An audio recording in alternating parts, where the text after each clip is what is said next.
Hello and welcome to Boss His Money, where everyone is a boss. Every gift that you've been given by God, you need to take charge of it and be the boss of it. Today I'm very excited to bring you this young lady who survived a very traumatic accident and she made it through. And by next week it will be a year since that accident took place. So I want you to listen to her testimony, how she made it out of there and what she's doing right now.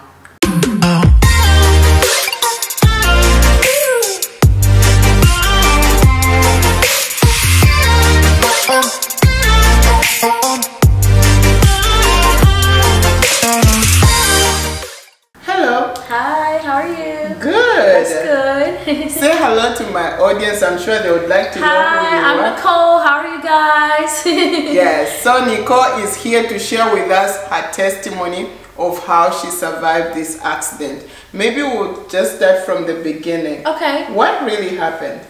Well, it was last year of March 23rd. I was on my way to go get an oil change before I was taking my fiance to work. So it was maybe around 2:30, I want to say, p.m. I was on 5th Avenue in McKeesport. Not sure who's familiar with it, but I was there on my way to go to the auto mechanic shop to get my car fixed. I was turning off to go around the bend and my brakes just slipped and went, and I flew into another car. Wow. And it was like a head-on collision from, I guess, her left side and my right side. We hit. All I remember honestly was waking up. The paramedics said I was dead for about 5-10 minutes. Wow. And I remember just waking up trapped in the car, airbags blowing up in my face, legs or mush in the car. My hand was broken, stuck, so it was just stuck in the car as well. And they had to rip my door off to get me out the car, so they snatched it all off, took my leg out, took my leg out, snatched out my ankle, which was open, ripped open and broke. And then from there, I got life flighted to Allegheny General Hospital. Wait a minute, you were in such a state that they couldn't even drive. Yeah, I wasn't able to go to the McKeesport Hospital that was right there, so I had to get life flighted like instantly. I couldn't get into an ambulance and wait. I had to get life flighted. They had to give me oxygen. They had to pump my heart again with the things. Yes, I had to be woken back up twice. The first time. I feel the goosebumps. Yeah. It was really shocking, really scary. So after all that life flight and everything, I woke up in the hospital to multiple surgeries already. Then I had to get multiple more. So I had to get a surgery for my right hand, all here. So I have stitching all through here. I have a plate in here right now, and I had a plate here that they took out. Wow. I had to get my pelvis redone, so I had to get my pelvis fixed because it was broke as well. I had all fractures broken, my legs, my knee was fractured, my calves and everything were fractured, both ankles are broke, and I have a plate in my thigh, and then I have screws also to keep everything intact in the back with the pelvis. Yeah. Oh, wow. So I had altogether, I want to say maybe about, maybe 9 surgeries altogether. Wow, that's a lot. Yeah, so it was pretty scary. When did you know how serious this accident was? At what point? I want to say once I woke up in the car and I seen all the blood, like once my vision came back, because at first I couldn't see anything. Right. Everything was pretty much blue and white. Like if you ever had a concussion before, like a real serious concussion, you got really hard, stuff turns blue and white and you can't see. So once my eyes, cleared and I was able to see color, that's when I noticed that everything was real serious, and people were calling ambulance and police and stuff like that. Yeah, and I knew right then and there, like, okay, it's not just a little crash, it's mega. But I couldn't feel anything from my whole left side down. Yeah, so I knew it was serious from there. How long were you in hospital? I was in the hospital for 3 months. Wow. At first, then I had to get transferred into a rehabilitation center for 4 months so I can try and do rehab, try to get myself back to eating, walking, and doing small stuff like that. It took some time to get there. Obviously, it wasn't going to happen overnight. So, yeah, I was in the hospital for about 3 months at first, 3 or 4 months at first, and then I went to the rehabilitation center for about 4 months. So, what gave you the drive to want to leave? Because I heard you say that at one point they had to shock you back to life. So I know after you noticed the injuries that you had, that as people sometimes we tend to start losing hope and all that. So what kept you going to want to just continue living? Honestly, what kept me going was just knowing that God had, you know, he woke me up for a reason. So I was supposed to be here. And then I have a son, he's 2 years old, and that is the reason why I really kept going, because I felt like if he didn't have a mom in his life, you know, he probably wouldn't want, you know, be the kid that I want him to be. I know my grandmother, she was adopted, and she didn't have her actual mother in her life, so I felt like I had to get better. I had to make myself stronger, and you know, make myself feel like, okay, I can do this. I can't put myself down. It happens to everybody. You know, it's not your fault that you got into a car crash. So I think that's what really made me strive to do better. Like, you know, I have a son. Let's work on trying to get him doing what he has to do. And let's work on trying to get me better. And just, you know, God was like, I brought you back. Yes. You know, you got to get here and do your thing. So I feel like that. I heard you say that after you woke up from the shock, you were calling on a name. Yeah. Can you say something about that? Okay, so when I woke up, I was calling on my son Nico. I wasn't worried about me. I wasn't worried about what was going on with me. I was more or less worried about my son. I was scared. I thought he was in the car. I was in so much shock, and I had I got a concussion from getting hit, so I was just confused on what was going on. So the first thing I was pretty much thinking was, where's Nico? Like, is he okay? Is he in the car? You know, I have to get back to him. I got into this accident. How are they going to know, you know, that I'm okay? And how am I going to see him again? So that was probably the first thing when I woke up was, where's Nico? That was the name I was calling, was my son. That's interesting. It's like a mother's job is never ever done. No, it's amazing. I feel like it's Even amazing. when you are in such a terrible condition, all you could think about was your son. So after the accident, what is it that has changed in your life? Has some things changed? What can you share with us today?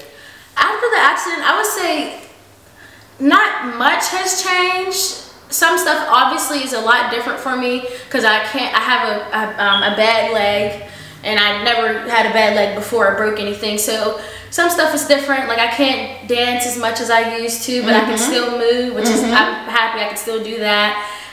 It does take me a second to do like walking, but I have been starting to walk more. Like, my fiance takes me and the baby for walks and stuff like that. So I don't feel like much has changed. I just think what has changed, like, really, which is not bad, is a good thing, is my attitude on the world and my attitude towards people. Right. And, you know, just my attitude with, like, God. You know, I always believed in him regardless of what, because my grandma was a Christian. She believed him. But I feel like now, because he brought me back and he was like, I got you. My attitude has changed a lot with everything.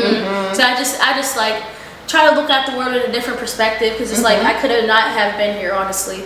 So I take it, you can't take life for granted. I take it as like a gift, to be honest. Yes, sometimes we live life and take it for granted. Yes. Like tomorrow will just be there. And at one point you told me about a story of your friend that was involved in an accident or something. Yes, so 3 or 4 months before I got into my car crash, I had a friend that actually got into a car crash from an intoxicated driver. Mine wasn't the same exact story because my brakes went bad. So, I mean, it wasn't the same thing, but it still kind of hit home because she didn't get to make it and I did. So, you know, yeah. So it definitely makes me look at everything so differently. And sorry, I don't want to start crying, but I'm happy I can be here for her, and still talk to her family and see everybody that she loved and, you know, that we loved. And so I definitely will never ever take anything for granted, because I know, you know, she couldn't make it, but I did. And it's just the grace of God, knowing that there's much more work that He has to do with you.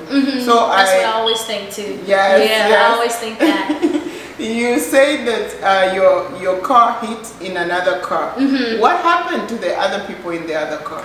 So when I was first in the hospital, that's what I wanted to know. Like, is the other person okay? You know, is everything okay? And I finally, once I got out the hospital and got home, I finally found out that the people that my car hit into, they were okay. So they had, they had a few less injuries than I did, but they still were hurt. And I was just praying the whole time I was in the hospital, like, you know, I hope I didn't possibly, you know, let someone lose their life, or I caused a multiple car crash, because I didn't just hit one person, I hit another person. Really? Yeah, so I hit the person that I hit somebody else, so I kind of caused the extra hit. So I was just hoping, like, you know, that the other person were okay, but I actually did get to talk to both of the ladies. They're doing good. Yeah, so they're both okay, and that's all I was really worried about. I was worried about me, but I was more or less worried about everybody else, because it's like, you don't want to be like, oh, you know, I gotta worry about me, I gotta worry about me. You still want to know, is this other person okay? Yeah, is this other person okay? How are they with their family, and how's everything going? So they are good, which is I'm very happy about. It's really amazing the way you have shared your story at your age, the things that you have learned in this short amount of years that you have lived. I'm so grateful that you could share with us this channel today. What would be your last words to somebody maybe who has been in an accident or who has been sick, and they're in a situation like you were? What kind of advice can you give them?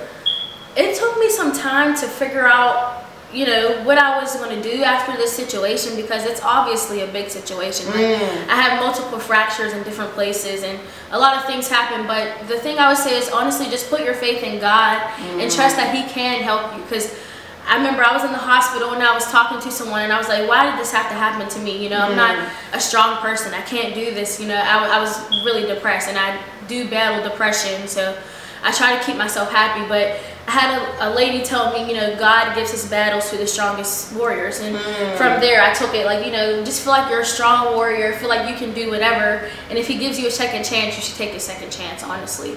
And you should think about life more than, you know, oh, I'm here now, I can do this stuff now. You never know what can happen to you that can change your life of what you can do now. So I would say just put faith in God and trust that you can do whatever you want to do. Because I was not able to walk for months. I wasn't able to walk. I had to go from a wheelchair, a wheelchair to a walker to a cane, and I'm still in the cane, but I'm actually up and walking a little bit more without it. So I would say just take your time in doing stuff. Put faith in God and just know that you can do it. Like, honestly, you can. We've been so encouraged today. If you know someone who might be going through a situation like this, or even a different situation, please share this video so that you can help lift up someone's burden.